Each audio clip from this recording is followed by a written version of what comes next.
I'm joined now in the studio by the political and development analyst Jake Epele, founder of TAF Africa, who's from Opobo town in Rivers State, where Governor Fubara comes from. And I'm also joined on the line from Yenagoa by the president of the Ijaw Youth Council Worldwide, Jonathan Lopobiri. Gentlemen, thank you very much indeed for joining us. Let me start with you, Mr. Epele. You're from Rivers State, and many people there have described this imposition of emergency rule as unjust and even dangerous. What do you stand on that? Thank you, Charles. I think I would like to describe it in the following terms. The day that the president pronounced this unconstitutional state of emergency, I would describe it as a sad day for democracy. I would also go ahead to describe today as the saddest day for democracy, because the House of Assembly, who had the impetus, the mandate of the people to defend the people, today denigrated us. They totally, absolutely disregarded us and did not live up to expectation. They didn't stand up to save democracy. It is a saddest day for democracy. That's my opening statement. And I can hear that sadness very clearly in your voice. And I suspect that that is also the way that a lot of other people feel in Nigeria. Not everyone, of course, because, I mean, there are different sides to the story. But let me come to you, Mr. Lopobiri in Yenagoa. You're in the Niger Delta region. You were in Port Harcourt earlier today, and now you are in Yenagoa. What sense do you get of how the people in that region are reacting to today's development? Is there surprise, anger, bewilderment? Well, Charles, thank you for having me. First, I'm speaking from a position of dual roles in the Niger Delta. One, I am president of the Ijaw Youth Council. Secondly, I'm also chairman of the Niger Delta Ethnic Nationalities Youth Leaders Forum. So I have two roles in the same Niger Delta, but speaking first as president of the Ijaw Youth Council, my heart bleeds and the Niger Delta people weeps for what happened day before yesterday and today. To start with the presidential declaration of state of emergency in Rivers State, of course, nobody questions the power of the president to intervene, especially in areas where there is conflict or danger or any attempt to secure Nigeria from aggression and all of that as prescribed by the Constitution. But in the present circumstance, we're all choked at the speed with which the declaration was made, and then sadly, the swearing in of a military administrator, even before the parliament eventually ratified this declaration. So first, our democracy is highly placed on trial. And for me, I worry. I'm coming from a position of concern beyond just being president of IYC. This is a democracy that we still call nascent. So if actions of government aimed at solving a problem aggravates the problem and tension in the land, then it calls for worry. Why? If the president, who has the power to intervene, had intervened in peaceful political solution to an issue, and while Pandef and other members of society who are concerned about the degenerating situation in this conflict, and then, boom, we heard a declaration that totally terminates the tenure of an elected governor and a deputy governor who practically had no role in the conflict itself, been sacked without any consideration. It calls for worry. And as much as we know that the president had the power, the Constitution envisaged that under a quarrel or a disagreement between two political family that now are opponents, is it enough to totally sack a democratically elected House of Assembly and then that of the executive completely, and then imposing a military administrator on the people of Rivers State? Right, okay. Two things are eminent in this. Right. Well, let me just come in there and let me just point out that, I mean, I think you're pretty much, you've pretty much laid out the points very succinctly, but let's just be clear that the governor and his deputy have not been sacked. They've been suspended, although you could make the argument, as some people have made, that by removing them from their offices, you've essentially taken away the vote that was given to them by the fiat of the electorate. But also, let me come to you, Jake, because I think Jonathan made some very good points there. Is there a sense that this crisis, should have been resolved well before it got to the stage of imposing a state of emergency? Charles, absolutely. If Mr. President, whom I so respect, I have in many fora tried to defend some of his policies. And I do that, with good intention, because he's someone that I know has been compassionate towards the poor. That said, is it possible that this could have been resolved? Yes. If he had played the neutrality, if he had been neutral, as a leader, as the father of the nation, if he had been able to look both parties in the eyes and said, my son, you're wrong. My son, you're wrong. That was not the case, Charles. It was one-sided. His decisions, his actions, his proclamation was absolutely one-sided. It looks to me like he was protective of the FCT minister. Well, I mean, he would argue that he wasn't, but I think you're on the right track in the sense that it is all about perception, and the perception is that it is one-sided. Yeah, it is. There's no doubt about that. I mean, a document was put together, and the young man was forcefully, as far as I'm concerned, in my own opinion, asked to sign, and he signed. And it's interesting to mention something that is in that document that is evidential that indeed these 27 lawmakers that have created this political logjam have actually defected. Number 3, if you have it, you can show your audience. Number 3, it was said that Governor Simeon Alai will recognize these lawmakers as having defected from PDP to APC. Guess who signed that document? Wike signed that document. Guess who signed that document? Amewule signed that document. Guess who signed that document? All the elders, all the people who signed it, including Simeon Alai. That's enough concrete evidence that indeed, because this is at the heart of the issue, okay? The defection is at the heart of the issue. Yet, it is very disheartening that this document came out of the presidency, and yet people came out openly to argue, lie through their teeth that these guys never defected. That's very worrisome. Now, my point here is, look, Charles, we're here. Let me use this opportunity, look through the lens of your camera, and ask my people, every Rivers person, the youth, the elderly, we are resilient people. We are courageous. We are civilized people. We must not take to anything that will disrupt peace, law, and order. When they go low, we go high. Remain steadfast, knowing fully well that one day justice will take its course.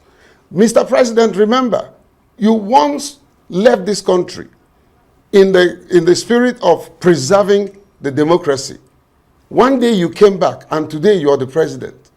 Who knows?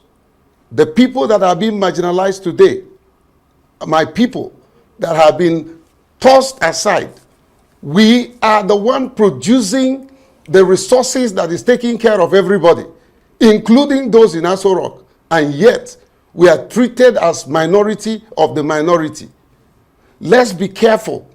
This is how issues like this can ferment issues that can run out of hand. But God forbid, the average Rivers man is a peace-loving person, and we will remain peaceful. And that's a very powerful statement that you made there, and I'm actually glad that you did, because you expressed, I think, in very sort of emotional but very clear language what I suspect a lot of people, possibly in the Niger Delta in general and in Rivers State in particular, are feeling right now. Let me come to you, Jonathan Lobobiri in Yenagoa. I don't know if you were listening to Jacob Pele there, but in terms of the issue of injustice, which he talked about, is there a sense that only the governor and his deputy were punished in this conflict, and that the other person in this crisis got away scot-free, and that perhaps all this is aimed at making some sort of political capital out of it? Well, while I do not want to clearly state that, it's quite obvious. As far as the average Nigerians, especially people in the Niger Delta and the entire region, they believe that victory was handed over to one and one was punished for it. But like I said, the Ijaw people and the people of the Niger Delta have shown respect and restraint in this provocative adventure occasioned by this proclamation of state of emergency in Rivers State. I'm glad that the governor also at least handled this quite maturely. If it were some people, whether military is in place, they would have rather died than to surrender a mandate so freely given to him by the people of Rivers State. I'm not speaking just as a Ijaw man, but I'm speaking as a concerned Niger Delta youth leader that is concerned for the peace of our region. Now, people can act that they acted in an attempt to restore law and order. Let me say this. Law and order in society is established simply to enthrone justice. Whenever law and order fails to provide justice, it only becomes a dangerously structured dam that blocks the way of people's social progress. Now, in the current circumstance, this is what Nigerians feel. It's not just about Rivers people, it's not just about Niger Delta people. This is what Nigeria feels today. And because we have immense respect for the president of our country, sometimes it's important to acknowledge that we have acted either in error and then correct this so that our democracy grows stronger. In the current state, our democracy is put on trial, and if nothing is done to mitigate this tomorrow, it could breed chaos. Some of the issues that have led to violent clashes in the north. Remember, in time past, Goodluck was president, and a scenario where real insecurity was the bane of governance in Borno State, in Yobe and Adamawa. The president, in his intervention, attempted to declare a state of emergency. But of course, wisdom prevailed that it was no offense of the governors in particular, a martial law was proclaimed. But the military were to work hand in hand with the civilian authorities to restore peace and normalcy in those states. Why was the case so different in Rivers State? Okay, let me come in or there. Was it that Sim committed a sin that was unforgivable? Right. That's a point that, obviously one can't answer on this program, but I'm going to try and lighten things just a little, because I mean it's very heavy discussion and an important discussion, of course, but just to lighten things a little, you know the way social media operates, they're already turning all this in a kind of mirthful direction, and we're suddenly having terms coming out describing the three characters in this crisis. They're describing wicked Wike and terrible Tinubu and sleepy Sim, which kind of makes it a little bit interesting. But to kind of move on towards a potential solution, I wonder, Jake, if you are encouraged by the decision by the National Assembly to set up a committee of respected, eminent Nigerians to try and settle this political crisis as soon as possible. That's okay. If truly there is sincerity of purpose, I hope we won't find puppets as members of this committee. It doesn't matter what name they bear. I mean, they can be Rivers, and they can also be Northerners in Rivers clothing, you know, and all that. If there is a sincerity of purpose and the people are neutral and the people are courageous, we can find a political solution. But then, if you look at it the other way around, the law have been tilted, and if not dented, and now you want to bring a political solution or cultural or traditional solution. That should have been the first thing first. It should have been the actions of the president. I expected that the president should have called the governor. It doesn't matter if the governor didn't call him. We've seen the US president do that. We saw Biden do that, even when the Republican governors were not willing to even talk to him. Biden left messages, you know. So there's nothing wrong with a leader. And Charles, I wish I had time to talk about leadership, the traits and characters of leadership. You know, this is what leadership is all about. It's about being able to reach the unreached. It's about making the small feel great in your presence, you know, and not trying to use a sledgehammer, you understand? And you're using a sledgehammer to beat an ant. It doesn't make sense. So I had expected him to have called Sim, look, my son, this is what is happening. You know, what do you have to say? Can you come to Abuja? I want to see you.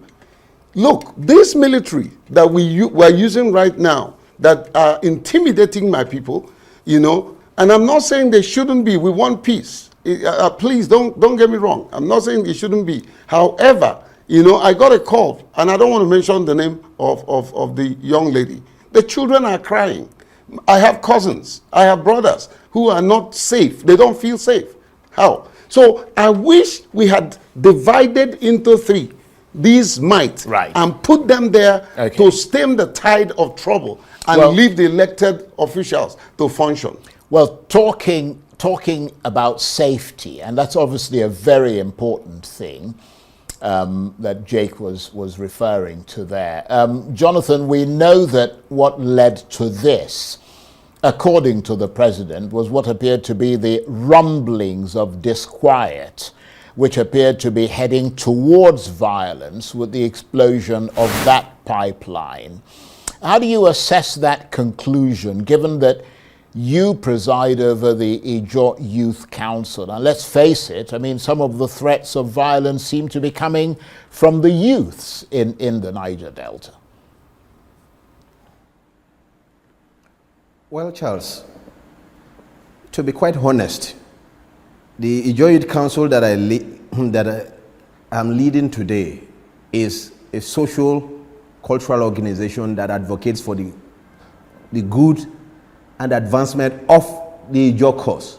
But because we live in the midst of other ethnic groups who have extended that big brother relationship with every other ethnic groups, and the IYC at no time will encourage violence, especially on installations that we have so worked hard to restore hope and normalcy, so that the oil can flow out of the region just as it has always been done. But I can tell you for free that what happened in Ogoniland,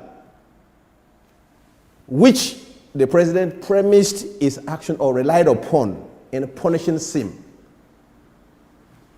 Let me play a scenario. What if Sim's enemies, because there are threats from Ijaw people and Niger Delta people who are aggrieved by what is going on, and then his enemy go to set up a fire, and then because the president may not know, or Nigerian intelligence may not have revealed what happened, and then the man is punished. Now, from the Arise TV's intervention, we have clearly seen that it was a well-prepared, orchestrated arrangement just to ignite or justify whatever was planned. I can tell you for free that Sim had no hand in that. But like I said, two wrongs cannot make a right.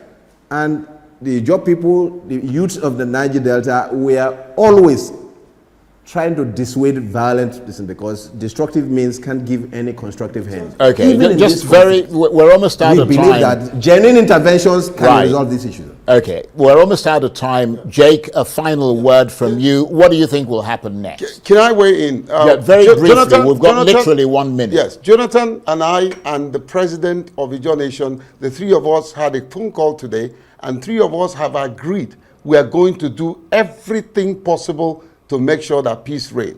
You know, and we will continue to do that. You know, I know we don't have time, Charles. I want to really thank you and thank the Arise team for standing up and giving Nigerians the truth. And I want to challenge the federal government. If you know that Sim did anything, unclassify your findings and let the whole world see that he is responsible. Okay. I, Jake Epele, will be the first to condemn him. Okay. On that note, I want to thank you very much indeed for your robust contributions this evening. Jake Epele is the founder of TAF Africa. He's from Opobo town in Rivers State, where Governor Fubara comes from. He's also a political and development analyst, and also on the line from Yenagoa, the president of the Ijaw Youth Council Worldwide, Jonathan Lopebiri. Gentlemen, thank you very much indeed. That's it for this edition of Arise Prime Time. Join us again tomorrow. From me and the entire team here in Abuja and Yenagoa, bye-bye and thank you for watching.